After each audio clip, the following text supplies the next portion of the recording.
আমাকে না হয় কেউ আর ফলো করবে না, আমাকে জাতীয় বেঈমান বলবেন, বলেন, তারপরও আমি বিশ্বাস করি আমি জননেত্রী শেখ হাসিনাকে শেষ পর্যন্ত। আর আমি ছাত্রলীগের ভাইদের উদ্দেশ্যে একটা কথা বলতে চাই। দেখেন, একটা জিনিস খেয়াল করে দেখেন, সাসপেন্ড করা হয়েছে হচ্ছে গিয়ে আপনার হারুন সাহেবকে সাসপেন্ড করা। ছাত্রলীগের ছেলেরা মার খাইলো, তারা এই যন্ত্রণা নিয়ে বিসিএস তো দূরের কথা, এই ছেলের তো।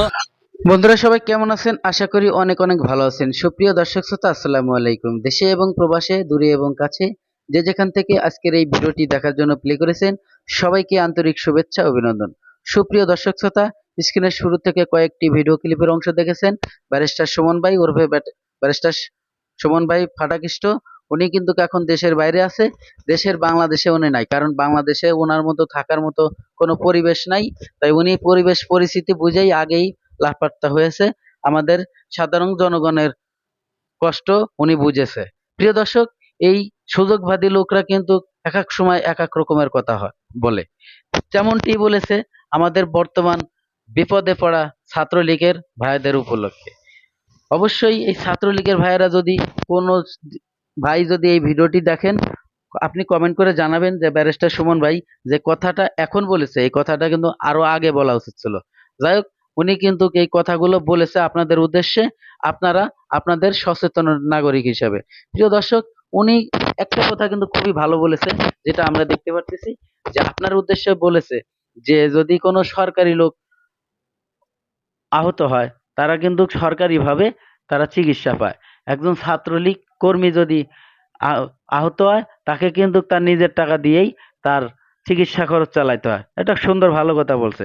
কিন্তু এই যে ছাত্রলীগদের যে নেতারা চালায়, সেই সমস্ত নেতারা তো তাদের টাকা দেয়, যার জন্য টাকার বিনিময়ে তারা চলে আসে। দর্শক, এই ব্যারিস্টার সুমন ভাই কিন্তু এক এক সময় এক এক রকমের কথা কয়। সে মিনিটে রূপ চেঞ্জ করে। সে তো বাংলাদেশের ফাটাকৃষ্ট ছিল। ব্যারিস্টার সুমনের তো কোনো দোষ ছিল না, ব্যারিস্টার সুমনের কোনো অপরাধ ছিল না, কেন সে পালাইলো? অবশ্যই কি সে কি দুর্নীতি করেছে, যেটা আমরা জানতাম না?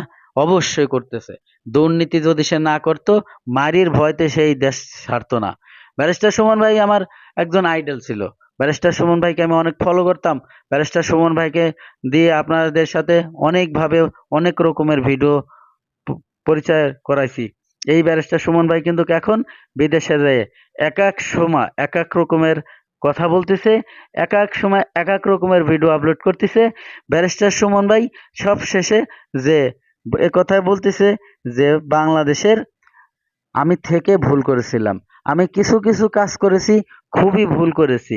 নিজের ভুল যখন নিজে মানুষ বুঝতে পারে, তখন তার বিচারটা সে নিজেই করে। দর্শক, বেশি কথা বলবো না, চলুন সেই ব্যারিস্টার সুমন ভাই কি বলেছিল ছাত্রলীগদেরও উদ্দেশ্য, আমরা সেই ভিডিও ক্লিপটা দেখি। চলুন সেই ভিডিও ক্লিপটা দেখি। দেখার পরে যদি আপনার মনে হয় মেলাইন করতে চাও, জননেত্রী শেখ হাসিনারে তোমরা ক্ষমতা থেকে নামাইতে চাও, এতে বোঝা গেল তোমাদের মনের মধ্যে তোমরা সততা নাই, তোমাদের সাথে আর আমরা থাকতে পারি না। আওয়ামী লীগ সম্পর্কে এদের ধারণা আছে কিনা জানি না। বঙ্গবন্ধুর আদর্শরে যে ধারণ করে এ দেশ চাইলে যাওয়ার মানে সব আপাতত বন্ধ রেখে আমরা বঙ্গবন্ধু কন্যারে এই ক্রাইসিস মোমেন্টে বাঁচানোর জন্য যে যার জায়গা থেকে আমাদের অনেকের সন্তান যারা এই আমাদের সরকারের বিরুদ্ধে আন্দোলন করতেছে, এরা নিজেরাই জানে না যে এই সরকারের পতন ঘটে এরা যে এরা নিজেরাই জানে না। ওদেরকে বুঝাইতে হবে। এবং আপনারা সোশ্যাল মিডিয়াতে আপনারা দেখবেন প্রতিদিন সকালবেলা উঠে হঠাৎ করে বলে ওবায়দুল কাদের দেশ ছেড়ে বাঁচছে, হঠাৎ করে বলে ব্যারিস্টার সুমন চলে গেছে, হঠাৎ করে বলে ব্যারিস্টার তাপস চলে গেছে। এইটা এদের প্রপাগান্ডা। শামীম ওসমান নাই, কালকে সারাদিন শামীম ওসমান পার্টি অফিসে। এরা চাইতেছে এইরকম গুজব করাইয়া এরা সরকার পতন ঘটাইতে চায়। আমার একটা বিশ্বাস, 2001 সাল থেকে আমি দেখছি আওয়ামী লীগ যত চাপের মধ্যে পড়ে তত শক্তিশালী হয়ে। আওয়ামী লীগ সম্পর্কে এদের ধারণা আছে কিনা জানি না। বঙ্গবন্ধুর আদর্শরে যে ধারণ করে এ দেশ চাইলে যাওয়ার মানে এই দেশেই তো মৃত্যু হইব, মৃত্যু তো আগে পরে একদিন হইবই। আদর্শের কারণে মৃত্যু হইলে এই মৃত্যু সম্মানে দেব। আমি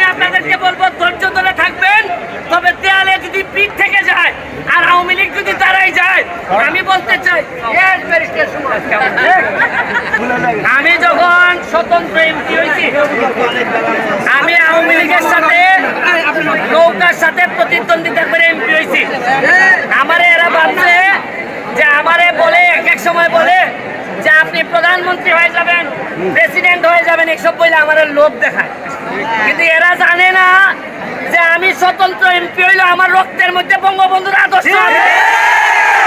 আরে প্রধানমন্ত্রীর তো আর অমুক অমুকের লোভ বঙ্গবন্ধুরে কেউ দেখাইতে পারে না। আমি তার আদর্শের সৈনিক। আমারে বলছে যে স্বতন্ত্র এমপি হিসাবে আপনার বক্তব্য কি?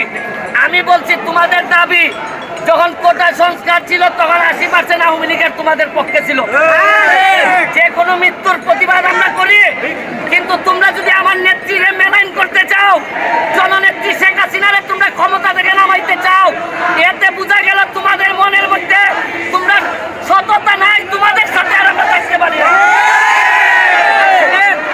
যারা আজকে আন্দোলন করে এরা তো আগুন দেয়, এরা মানুষ মারতে শিখছে। আরে আওয়ামী লীগ এরা চিনে না, আওয়ামী লীগ মারতে না মরতেও শিখছে। আরে তোমরা তো মারতে শিখছো, আর আওয়ামী লীগ মারতে এবং মরতে দুইটাই শিখছে। আমার বিশ্বাস এখানে যারা আছেন মুরব্বীরা আমার চেয়ে অনেক বেশি প্রজ্ঞা অভিজ্ঞতা রাখেন। তাদের নেতৃত্বে আমাদের যত গ্রুপিং আছে সব আপাতত বন্ধ রেখে আমরা বঙ্গবন্ধু কন্যারে এই ক্রাইসিস মোমেন্টে বাঁচানোর জন্য যে যার জায়গা থেকে আমরা দাঁড়াই।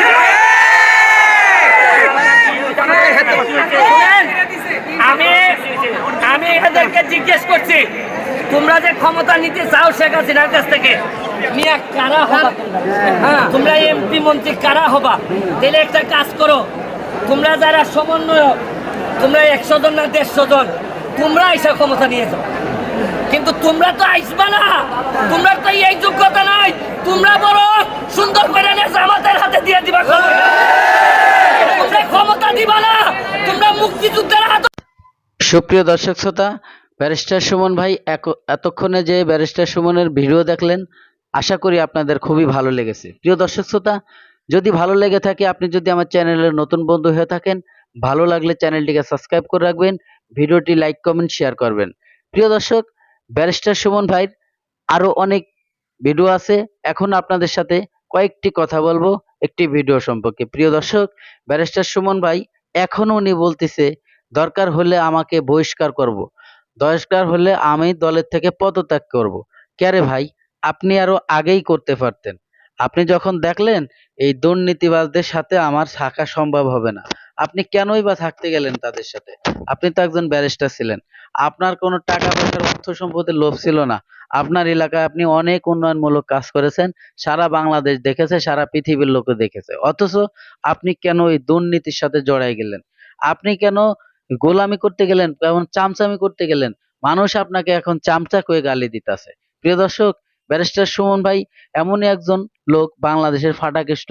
তো সেই বাংলাদেশের ফাটাকেষ্ট গরিব দুঃখীদের কথা শুনতো এবং গরিবের কথা জনপ্রিয়তা এতটাই পেয়েছিল, ব্যারিস্টার সুমন ছাড়া কিছু বুঝতো না। প্রিয় দর্শক, এই ব্যারিস্টার সুমন ভাই লাস্টে আমরা জানতে পারলাম তিনি নাকি সরকারের দালাল ছিলেন। সরকারকে উনি বোঝাইতেন, সরকারের কথা ছাড়া উনি চলতেন না। কেন রে ভাই, আপনি এই ছাত্র আন্দোলনকে নিয়ে একদম বিশাল বিশাল এমন এমন কিছু স্ট্যাটাস দিছেন, এমন এমন কিছু কথা বলেছেন, যার জন্য আজকে ছাত্র সমাজ আপনার থেকে অনেক দূরে। কেন আপনার বাংলাদেশ ছেড়ে বিদেশ পড়ে থাকা লাগবে? এখন তো আপনি কতদিনের মধ্যে আসবেন কিনা, কতদিন বন্ধু বাংলাদেশে ঢুকবেন কিনা, শুনছি আপনার বাড়িটাও নাকি পুড়িয়ে দিয়েছে। আপনি এতটা কাজ করেছেন, এতটা ভালো ভালো কাজ করেছেন, আপনিও কি লাস্টে এই বাংলাদেশের প্রধানমন্ত্রীর মতো হয়ে গেলেন? বিগত 15 বছর ধরে যে নাকি কাজ করছে সারা বাংলাদেশ, লক্ষ লক্ষ কোটি কোটি টাকার কাজ করেছে, উন্নয়নমূলক কাজ করেছে, তাকে আজকে মানুষ 3 দিনে ভুলে গেছে। আর আপনি তো ব্যারিস্টার সুমন, আপনাকে তো মনে রাখার প্রশ্নই ওঠে না। তাহলে সব শেষের কথা হচ্ছে এটাই ভাই, আপনারা যে যেখানেই যাই করেন, সামরিকভাবে এই ক্ষমতার বড়াইয়ে, ক্ষমতার অপব্যবহার করে আপনারা যে সমস্ত কর্মকাণ্ড করেন সাধারণ মানুষের সাথে, সাধারণ মানুষ এটা মেনে নিতে পারে না। সাধারণ মানুষ দেখেন আপনাদের সাথে কি ধরনের ব্যবহার করছে। প্রিয় দর্শক, ব্যারিস্টার সুমন ভাই যে এমনিতেই আমার খুব ভালো। আর আমি ছাত্রলীগের ভাইদের উদ্দেশ্যে একটা কথা বলতে চাই। দেখেন, একটা জিনিস খেয়াল করে দেখেন, সাসপেন্ড করা হয়েছে হচ্ছে গিয়ে আপনার হারুন সাহেবকে সাসপেন্ড করা হয়েছে। আমরা কেউই জানি না তারা ভবিষ্যতে কোথায় যাবেন, কিন্তু যে ছাত্রলীগের ছেলেরা মার খাইলো, তারা এই যন্ত্রণা নিয়ে বিসিএস তো দূরের কথা, এই ছেলের তো এই ছাত্রলীগের সাংগঠনিক সম্পাদক বা যারা যারা মাইর খাইছেন তাদের তো এখন জীবন চালানোই কঠিন হয়ে যাবে। আর এই যে হাসপাতালের খরচটা কে দিবে? আজকে হারুন সাহেব যদি মাইর খাইতেন হাসপাতালের খরচ দিত পুলিশ ডিপার্টমেন্ট, আজিজুল সাহেব যদি মাইর খাইতেন তাহলে হাসপাতালের খরচ দিত সরকার, অ্যাডমিনিস্ট্রেশন, রাষ্ট্রপতি ভবন থেকে এই খরচ হইত। কিন্তু ছাত্রলীগের খরচ দিতে হবে কিন্তু ছাত্রলীগের মায়ের, ছাত্রলীগের যে কষ্ট করে যে মা এই পর্যন্ত ঢাকা বিশ্ববিদ্যালয় পর্যন্ত আনছে তার খরচ দিতে হবে তার মায়ের। এই জন্য আমি ছাত্রলীগের ভাইদেরকে বলবো যে কোনো কেউ ডাকলেই চলে যায় না, কারণ আপনারা দেখছেন তো যে ছাত্রলীগের যতই আপন আপন কথা বলেন কিন্তু ছাত্রলীগের বেশিরভাগ মানুষ তার ব্যক্তি স্বার্থে যখন ব্যবহার করেন তখন কলিজাটা ফেটে যায়। আমি ছাত্রলীগকে বলবো যে পড়াশোনা করার সময় কিন্তু পড়াশোনা করা লাগবে, কারণ পড়াশোনা করে যদি ভালো করতে না পারেন তাহলে ওই সারা জীবন মাইরি খাবেন আর এই পথে পথে ঘুরে বেড়াবেন, কিচ্ছু করতে পারবেন না।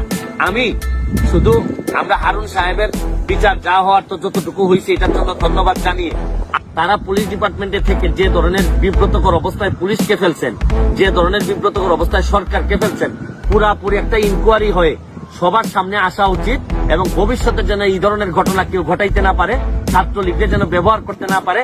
এই ব্যাপারে যেন ছাত্রলীগের সভাপতি সেক্রেটারির কাছে আমার একটা অনুরোধ যে ছাত্রলীগে আপনারা জানাই দিবেন যে কোনোভাবেই কোনো ভাই ডাকলেই যেন দৌড়ে চলে না যায়। প্রিয় দর্শক, ধৈর্য সহকারে যারা আমার এই ভিডিওর ক্লিপটা দেখেছেন আর হয়তোবা আপনাদের ভালো লেগেছে, আর যদি ভালো লেগে থাকে অবশ্যই আপনার মূল্যবান মতামত কমেন্ট বক্সে কমেন্ট করে জানাবেন এবং ভিডিওটি যদি ভালো লাগে চ্যানেলটিকে যদি সাবস্ক্রাইব করতে মন চায় অবশ্যই সাবস্ক্রাইব করে রাখবেন পরবর্তী ভিডিও পাওয়ার জন্য। দর্শক, আজকের মতো ভিডিও থেকে বিদায় নেব। সবাই ভালো থাকবেন, সুস্থ থাকবেন। আল্লাহ হাফেজ।